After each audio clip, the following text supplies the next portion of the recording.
उनकी स्त्री साहस, समृद्धि, शौर्य, यश सब निकल कर जा रहा था बाहर। अंदर से प्रकाश निकल रहा था बार बार। पहले स्त्री निकली, शौर्य निकला, साहस निकला, प्रकाश बाहर निकल रहा है। और ये पूछते जा रहे हैं आप कौन हैं, क्यों बाहर जा रहे हैं? तो श्री ने कहा कि मैं लक्ष्मी हूँ, तुम्हारे अंदर रहती थी, अब तुम्हारे अंदर से जा रही हूँ। अब तुम्हारा भाग्य भाग्य नहीं रहेगा, दुर्भाग्य हो जाएगा। और मेरे जाते ही और भी मेरे सहयोगी लोग तुम्हारे साथ शरीर से बाहर निकलेंगे। इन्होंने कहा जाइए जाइए जाइए जाइए जाइए। सबसे पहले समृद्धि गई, भाग्य लक्ष्मी चली गई, तो उसी के साथ में श्री के जाते ही शौर्य गया, हिम्मत, वीरता। हर चीज की हिम्मत कर लेता था ना आदमी, जोखिम लेता था, रिस्क लेता था, वो रिस्क लेना खत्म। अब उसके जाते ही उसी के साथ कीर्ति, वो भी गई। सबको जाने दिया इसने। और कहानी में आखिर में एक शब्द आता है जिसको याद पकड़ना है आपने। श्री गई, कीर्ति गई, प्रभाव गया, शौर्य गया, सब निकल गया और इन्होंने जाने दिया। जब धर्म निकल कर जा रहा था तो राजा ने रोक लिया। आप कैसे बाहर जा रहे हैं? बोले जब ये सब गए तो फिर मुझे भी जाना पड़ेगा। तो राजा ने उस समय एक शब्द कहा जो याद रखने वाला, बस वही बात महत्वपूर्ण है। पूरी कहानी का निचोड़ यही। उसने कहा आप जाएं, लेकिन उससे पहले मेरे प्रश्न का उत्तर दीजिए। क्या मैंने कभी ऐसा किया कि कोई नियम तोड़ा हो? मेरी भक्ति में कोई नियम आज तक टूटा है? वो मुझे बताया जाए। दान देने में, पुण्य करने में मैं कभी पीछे हटा हूं तो वो बताया जाए। भला करते हुए को मैंने कभी टोका हो तो वो बताया जाए। यज्ञ करते हुए मैंने छोड़ा हो वो बताया जाए। गौ का अपमान किया हो वो मुझे बताया जाए। नारी का अपमान किया हो वो मुझे बताया जाए। और मैंने अपने गुरु के प्रति श्रद्धा न रखी हो वो मुझे बताया जाए। जब मैंने आज तक ये सब कोई नियम नहीं तोड़ा, मैंने आज तक नियम को नहीं छोड़ा, मैंने आज तक धर्म को नहीं छोड़ा, तो मुझे बताया जाए धर्म मुझे फिर क्यों छोड़ना चाहता है? इसका जवाब चाहता हूं।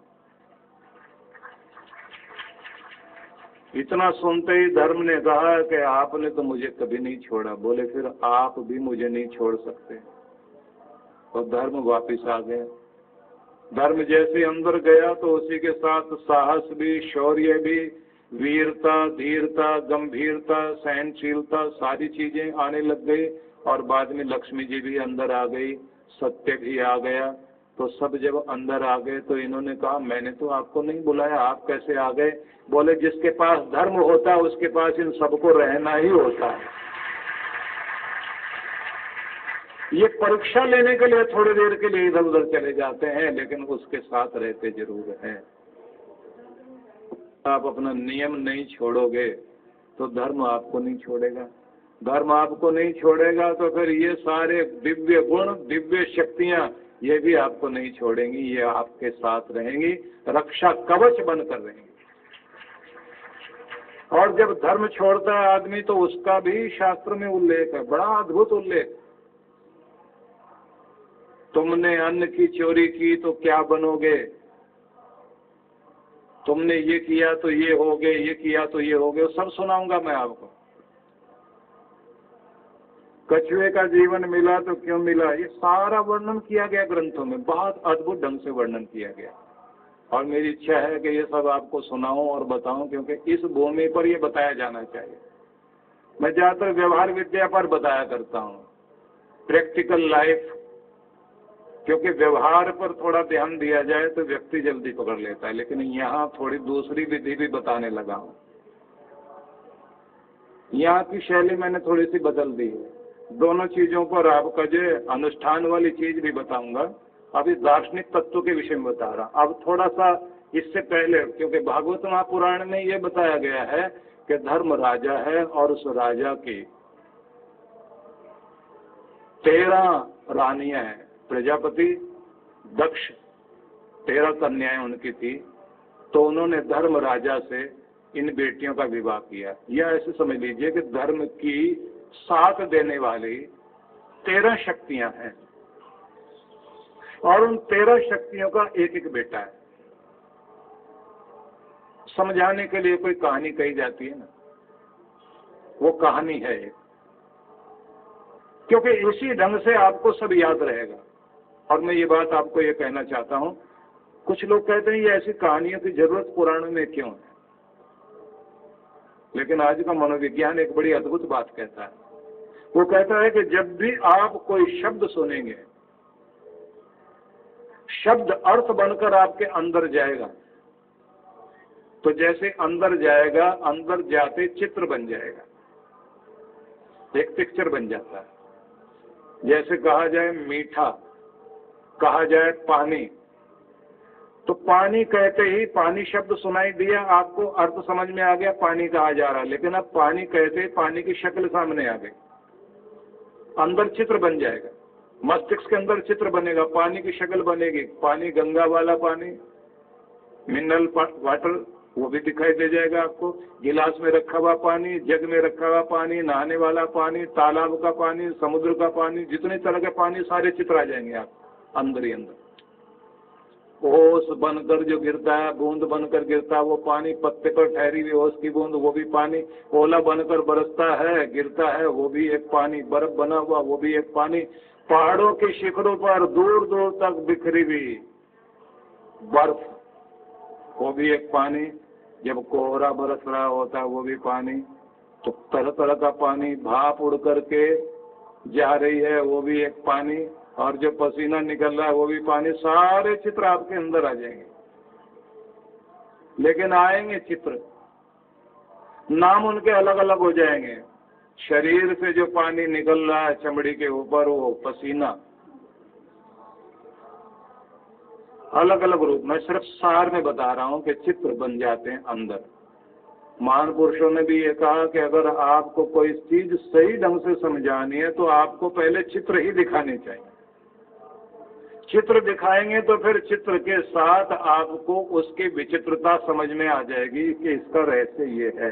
तो चित्र दिखाया कि धर्म क्या है। धर्म मानो एक राजा है, और राजा की जैसे रानियां होती हैं तो उसकी भी शक्तियां हैं। वो शक्तियां कितनी है बोले, वो 13 हैं, और उनके भी आगे संतान है, वो उनके साथ है।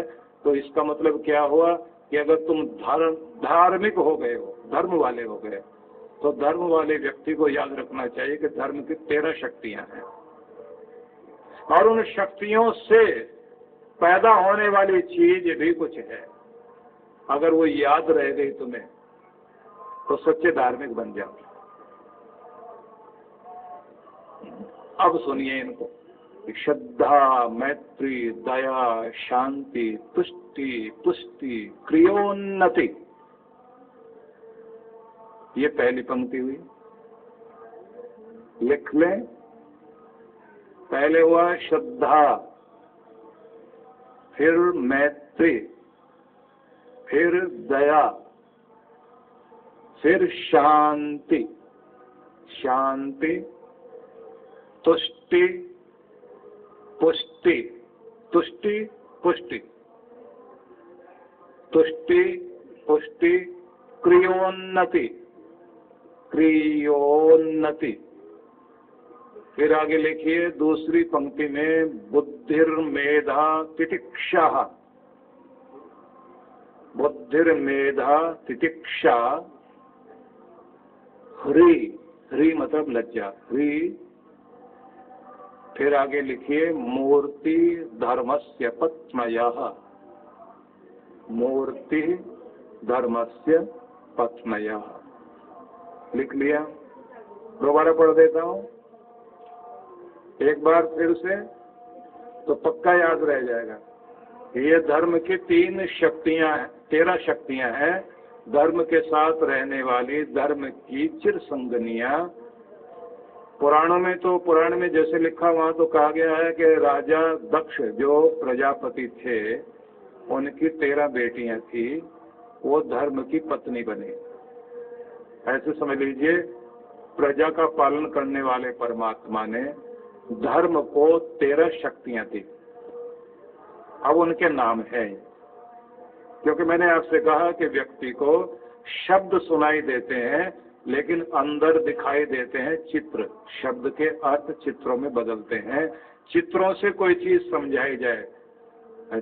चाइना की एक कहावत है और वो अब सारे वर्ल्ड में कही जाती है कि 1000 शब्द बराबर एक चित्र। 1000 शब्द बराबर एक चित्र। एक चित्र दिखा दो, 1000 शब्द कहने की जरूरत नहीं है। तो इसलिए पुराण ने 1000 शब्द नहीं कहे, एक चित्र दिखा दिया। एक राजा है, उसकी 13 पत्नियां हैं और उनके आगे एक एक बेटा है। बस उनके नाम याद कर लीजिए, आपको पूरा धर्म समझ में आ जाएगा। ये कहानी समझाई गई। अब उसको समझाने के लिए ये भेद खोलना पड़ेगा, वो मैं बताऊंगा आपको। पहले नाम याद कर लीजिए। पहले हो गया श्रद्धा, मैत्री, दया, शांति, तुष्टि, पुष्टि, क्रियोन्नति, बुद्धिर, मेधा, तितिक्षा, ह्री, मूर्तिर, धर्मस्य पत्नयः। लिख लिया। अब ये समझ लीजिए जो कहा गया ना, धर्मस्य तत्वम निहितम गुहायाम महाजनो येन गता सपंथा। धर्म का तत्व अति गूढ़ है। बस ये समझिए कि बड़े लोग जिस मार्ग से निकले हों, चले हों, बड़ों का आचरण कर लेने से धर्म का व्यवहार समझ में आ जाता है। तो अब हमें समझना है कि श्रद्धा आपकी जिंदगी में है तो ये धर्म की शक्ति है। आपकी जिंदगी में आपका धन बढ़े तो आप खुश होते हैं, आपका तन स्वस्थ रहे तो आप खुश होते हैं, आपकी जमीन जायदाद बढ़े तो आप खुश होते हैं। तो धार्मिक व्यक्ति और किसी से खुश नहीं होता। जब उसकी श्रद्धा बढ़ती है तो वो उत्सव मनाता है। मेरी श्रद्धा पहले से बड़ी है, मेरा नियम पहले से बड़ा है, अब मुझे कोई विघ्न बाधा रोक नहीं पाती। अब सर्दी, गर्मी, आंधी, तूफान कुछ भी हो, मेरी श्रद्धा का दिया मेरे अंदर जल रहा है और मेरा नियम लगातार चल रहा है। मैं श्रद्धा वाला हो गया। श्रद्धया सत्यमाप्यते। सत्य को पाने के लिए श्रद्धा की जरूरत है। और कृष्ण ये कहते हैं कि कोई व्यक्ति क्या है ये उससे पता लगता है, उसकी श्रद्धा से ही उसका व्यक्तित्व पता लगता है। श्रद्धा जितनी होगी वैसा ही बड़ा इंसान होगा, और श्रद्धा नहीं है तो उसका छोटापन सामने आ जाएगा। और श्रद्धा आपकी जिंदगी में है तो माँ बाप की सेवा हो जाएगी, नहीं तो उनकी चारपाई भी भारी पड़ेगी, घर में उनको रख नहीं पाओगे। और अगर श्रद्धा है तो उनका पूरा ध्यान रखोगे। श्रद्धा है तो उनके कड़वे वचन कड़वे नहीं लगेंगे, अमृत वचन लगेंगे। मेरे पिता ने मुझे डांटा, मैं भाग्यशाली हूँ, आज भी बच्चा बनकर अपने बड़ों के सामने रहता हूँ। मेरी किस्मत, मेरे सिर पर बड़ों का हाथ है। श्रद्धा है तो गुरु के चरण जहां भी होंगे व्यक्ति वहां जाएगा जरूर। वो पहाड़ पर है या समुद्र के किनारे, वन में है या नगर में, जहां भी होंगे श्रद्धा वहां जाएगी और कोई भी दूरी नहीं लगेगी। शरीर स्वस्थ है या नहीं है कोई फर्क नहीं पड़ता, नियम पूरा होगा क्योंकि श्रद्धा वाले आप हैं। श्रद्धा प्रातः हवामहे, उठकर सुबह सुबह श्रद्धा को पुकारो। श्रद्धा तो कहाँ है? तो है मेरी जिंदगी में, तो मेरी भक्ति है, मेरा कर्तव्य पालन है, मेरे नियम चलते रहेंगे। और श्रद्धा नहीं तो कुछ भी नहीं। तो कहा गया धर्म की शक्ति है श्रद्धा, सबसे पहले उसी को स्थान दिया गया। और भगवान शिव के लिए क्या कहा गया कि शिव और शक्ति ये दो दिखाई देते हैं लेकिन दो नहीं है, एक ही है। लेकिन इनको अगर दो देखना है तो ये समझ लेना कि श्रद्धा है पार्वती, शक्ति है वो। और शिव कौन है? विश्वास। श्रद्धा और विश्वास जिंदगी में है तो भगवान का पूरा पूरा आशीर्वाद उसकी जिंदगी में है। और श्रद्धा वाले लोगों ने कैसे कमाल किया? किसी एक भक्त को किसी व्यक्ति ने समझा दिया, नाम जप, सोते उठते बैठते जागते चलते फिरते काम करते परमात्मा का नाम जपो, और वहां से तुम्हारा ध्यान कभी हटना नहीं चाहिए। अपने प्यारे प्रभु का स्मरण करते हुए जियो। और अगर लेट भी जाओ तो ये मानो कि तुम दंडवत प्रणाम कर रहे हो प्रभु को। बैठे हो तो ये महसूस करो उसकी गोद में बैठे हो, चल रहे हो तो उसकी प्रदक्षिणा कर रहे हो, और जब कर्म कर रहे हो तो ये उसकी मालिक की नौकरी कर रहे हो। और जब पानी पीते हो तो पानी मत समझ लेना वो चरणामृत है परमात्मा का। और जब तुम्हारे ऊपर से हवा गुजर रही हो तो ये सोचना ये पवन मेरे प्रभु के ऊपर चमर डुला रहा है, उसी में से कुछ झोंका मुझे भी मिल गया है। दिनांक 19 जुलाई से 21 जुलाई 2013 प्रातः 8 से 10 बजे तक ज्ञान योग एवं सत्संग।